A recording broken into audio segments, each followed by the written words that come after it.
La dissertation est un des 3 grands exercices proposés au baccalauréat avec le commentaire composé et le sujet d'invention.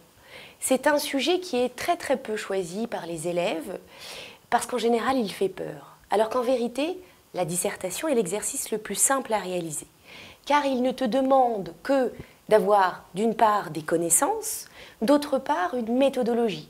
Alors que pour le commentaire composé ou le sujet d'invention, il faut, je dirais, une certaine sensibilité littéraire.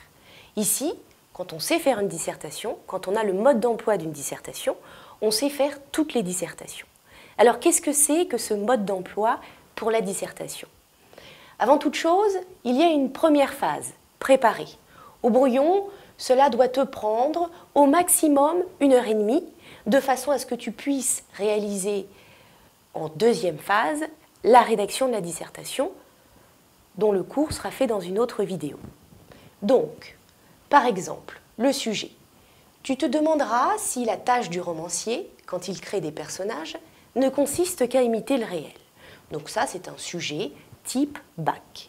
Donc, le sujet au bac peut se présenter soit sous la forme d'une citation d'un auteur célèbre, mais dans 90% des cas, le sujet se présente sous la forme d'une question relativement simple.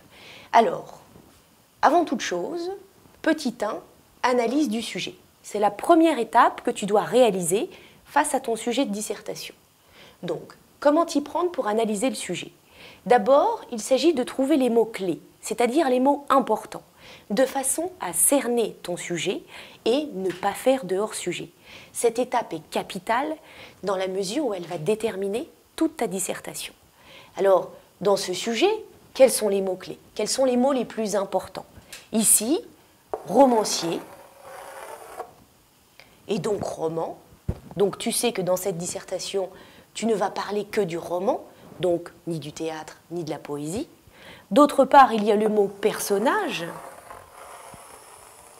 Et comme tu as pu le remarquer, les personnages de romans sont un des objets d'étude que tu as étudié en classe de première. D'autre part, le réel. Donc, voici ces 3 mots-clés pour ce sujet-ci. Ensuite, il s'agit de trouver la problématique. Alors, en vérité, trouver la problématique, c'est très simple, puisque les sujets du bac comportent déjà la problématique. Il va simplement falloir développer cette question. Alors, comment développer cette question? Eh bien, il s'agit de trouver une alternative. Ici, quelle serait l'alternative de personnages réalistes? Eh bien, tout simplement, des personnages qui ne sont pas réalistes, des personnages complètement fantaisistes.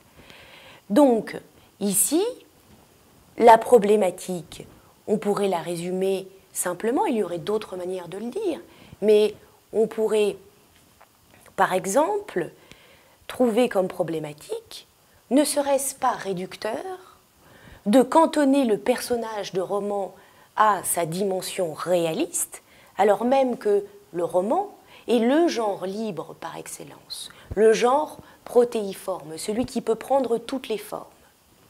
Voilà, pour la problématique.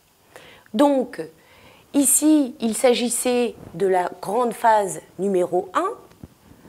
D'abord, petit 1, l'analyse du sujet. Tu as d'abord trouvé les mots-clés. À partir de ces mots-clés et de l'alternative que l'on peut proposer au sujet, tu as trouvé la problématique. Nous verrons dans les prochaines vidéos la recherche des arguments et la construction du plan.